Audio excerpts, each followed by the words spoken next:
राधे कृष्णा। आप सभी को जानकी जयंती और बंगलामुखी जयंती की बहुत बहुत शुभकामनाएं। आइए जानते हैं कि 2025 में कब मनाई जाएगी जानकी जयंती यानी कि माँ बंगलामुखी जयंती। शुभ मुहूर्त, पूजा विधि और सुनेंगे व्रत कथा। 5 मई को बैसाख शुक्ल पक्ष की उदया तिथि अष्टमी और सोमवार का दिन है। अष्टमी तिथि सोमवार सुबह 7:36 तक रहेगी।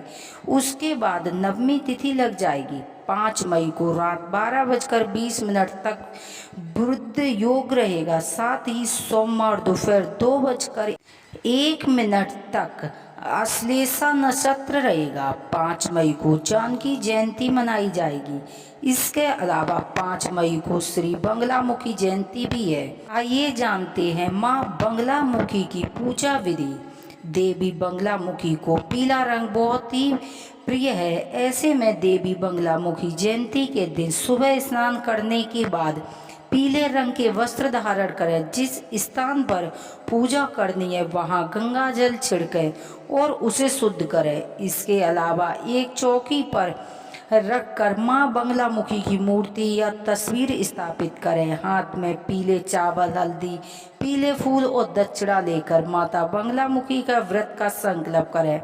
साथ ही देवी की खड़ी हल्दी की माला पहनाएं। पीले फल और पीले फूलों का प्रयोग करना चाहिए। पीले रंग की चुनरी अर्पित करें। इसके बाद धूप, दीप और अगरबत्ती लगाएं। फिर पीली मिठाई का प्रसाद चढ़ाएं। वहीं अगले दिन पूजा करने के बाद ही भोजन करें।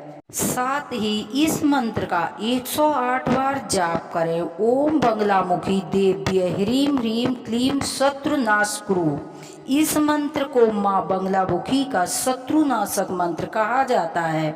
जिन व्यक्तियों को अपने शत्रुओं से भय रहता है उन्हें इस मंत्र का जाप करना चाहिए। धार्मिक मान्यताओं के अनुसार जो व्यक्ति इस मंत्र का नियमित जाप करते हैं उनका शत्रु कुछ नहीं बिगाड़ पाते हैं। इस मंत्र के नियम जाप से माँ बंगलामुखी की विशेष कृपा मिलती है। आइए सुनते हैं माँ बंगलामुखी पौराणिक व्रत कथा। एक बार सतयुग में महाविनाश की उत्पन्न करने वाली ब्रह्मांडीय तूफान उत्पन्न हुआ, जिससे संपूर्ण विश्व नष्ट होने लगा। इससे चारों ओर महाहाहाकार मच गया। संसार की रक्षा करना असंभव हो गया।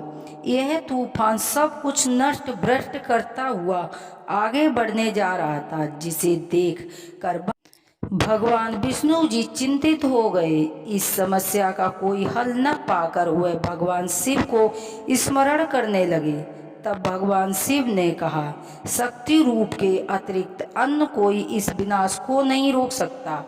अंत आप उनकी शरण में जाएं। तब भगवान विष्णु ने हरिद्रा सरोवर के निकट पहुंचकर कठोर तप किया। भगवान विष्णु के तप से देवी शक्ति प्रकट हुई। उनकी साधना से महात्रिपुर सुंदरी प्रसन्न हुई। सौराष्ट्र क्षेत्र की हरिद्रा झील में जल क्रीड़ा करती हुई महापीताम्बरा स्वरूप देवी के हृदय से दिव्य तेज उत्पन्न हुआ। इस तेज से ब्रह्मांडीय तूफान थम गया। मंगल युक्त चतुर्दशी की अर्धरात्रि में देवी की शक्ति का देवी बंगलामुखी के रूप में प्रादुर्भूत हुआ था।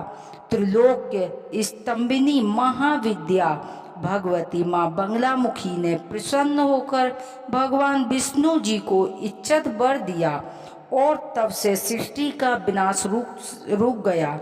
देवी बंगलामुखी को वीर रति भी कहा जाता है, क्योंकि देवी स्वयं ब्रह्मांड शस्त्र स्वरूपिणी है। इनके शिव को महारुद्र कहा जाता है, इसीलिए देवी सिद्ध विद्या है। तांत्रिक इन्हें स्तंभ की देवी मानते हैं। गृहस्थों के लिए देवी समस्त प्रकार के संख्याओं का समन करने वाली हैं। महादश विद्याओं में से 8वीं महाविद्या है। देवी बंगलामुखी उनकी उपासना से भक्त शत्रु का नाश हो जाता है। वाक सिद्ध और वाद विवाद में विजय के लिए करते हैं। इनमें सारे ब्राह्मण की शक्ति का सामवेद भी है। इनकी उपासना से भक्त के जीवन में हर बाधा दूर होती है और शत्रुओं का नाश के साथ साथ बुरी शक्तियों का भी नाश करती हैं। देवी बंगलामुखी, पीताम्बरा, बंगला, बलगामुखी और बगलामुखी ब्राह्मण विद्या आदि नामों से भी जाना जाता है। बोलो बंगलामुखी मैया की जय। माँ बंगलामुखी की आराधना में कई सावधानियां रखी जाती हैं, जैसे कि आपको कम से कम 5 बातें पूजा में अवश्य ध्यान रखनी चाहिए। पहला, ब्रह्मचार्य। दूसरा, शुद्ध स्वच्छ आसन होना चाहिए। गणेश को नमस्कार कर घी का दीपक जलाएं।